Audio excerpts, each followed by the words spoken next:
الذي memorize القرآن. Right. مش سيدنا الإمام الشافعي قال سألت وقيعي عن سوء حفظي فقال إيه؟ بس ترك المعاصي number 1. فإن العلم نور ونور الله لا يأتيه عاصي. Subhanallah. He back with the Torah and he just recited the Torah to the people.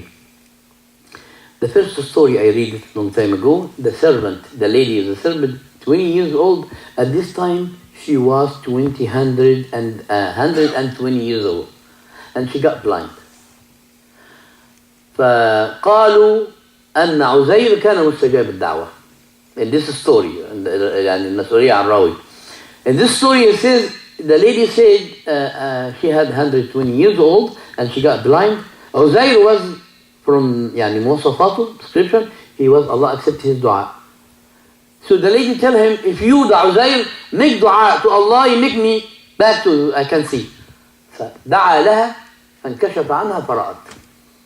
He raised his hand and he make a dua, she back can see and she said yes, he's Uzair.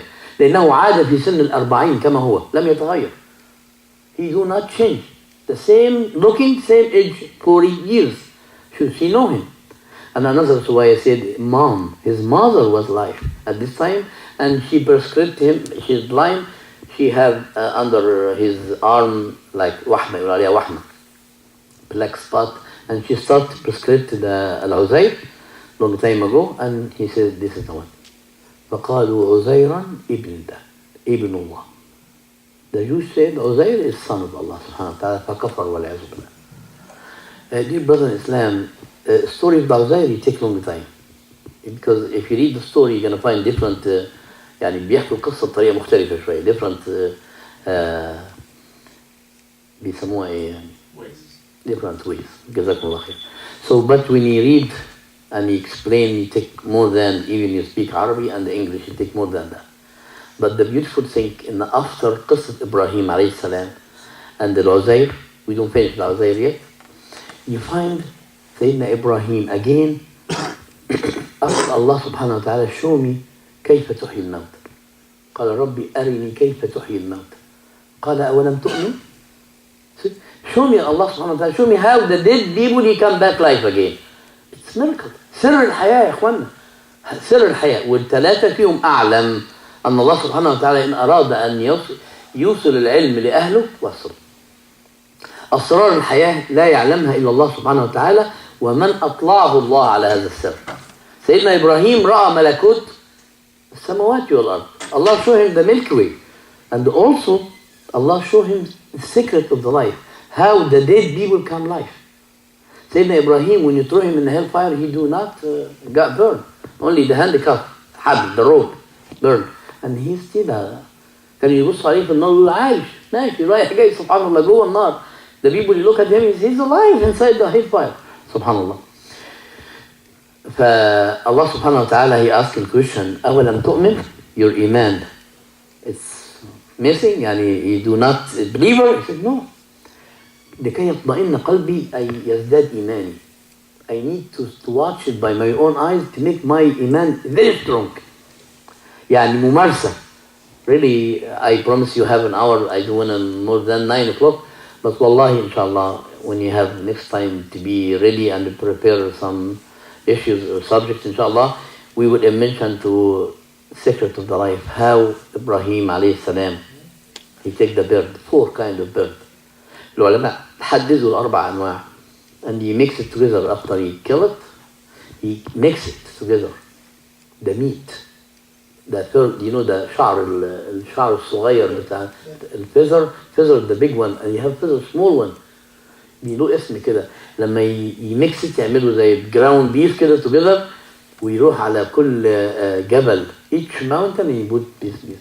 الله سبحانه وتعالى من هذه اللحوم والعظام المتناثرة الأشلاء بإذن الله تعود كلها وتتجمع كما نعود يوم القيامة إن شاء الله. فيمسك سيدنا إبراهيم الأربعة. He held the 4 head of the bird and he saw, watching by his own eyes, all this meat everywhere in the mountain come back life. And he did فيها الحياة وتطير life from his eyes. نرجو من الله سبحانه وتعالى إن شاء الله أن نكون في هذه الدقائق المعدودة الصغيرة نكون بلغنا رسالة تجعلنا نتقي الله ونستفيد من هذه القصص القرآنية اللي هي كلها غايتنا. الهدف أن نتعلم القرآن ونعمل به إن شاء الله. ربنا يجعلنا من أهل السنة ويجعلنا من العاملين إن شاء الله، ويجعل جمعنا هذا جمعا مرحوما وتفرقنا من بعده تفرقا معصوما. اللهم لا تجعل فينا ولا منا ولا معنا شقيا ولا محروما. اللهم انفعنا بما علمتنا وانفعنا بالعلم النافع وزدنا علما يا أرحم الراحمين. اللهم اهدنا واهد بنا واجعلنا سببا لمن اهتدى. اللهم ارزقنا علما نافعا يا رب العالمين. اللهم اهدنا واهد بنا. اللهم ارزقنا حبك وحب من أحبك وحب كل عمل يقربنا إلى حبك. اللهم قيد لهذه الأمة أمر رشد يعز فيها أهل طاعتك ويذل فيها أهل معصيتك ويؤمر فيها بالمعروف وينهى فيها عن المنكر، واجعلنا من الراشدين. جزاكم الله خير. Thank you for attended and جزاكم الله خير for listening. بارك الله فيكم والسلام عليكم ورحمة الله وبركاته. ونرحب بأخونا الشيخ علي، يعني ما شفناهوش من فترة طويلة. جزاك الله خير. ما نشوفش القمر بيطلع بالليل الحكاية. الله يعين بتوكلت عليك يا أخي.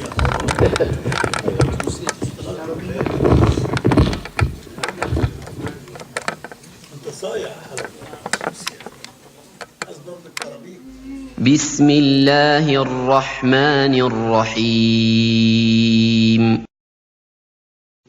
أو كالذي مر على قرية وهي خاوية على عروشها قال أنى يحيي هذه الله بعد موتها فأماته الله 100 عام ثم بعثه قال كم لبثت؟ قال لبثت يوما أو بعض يوم.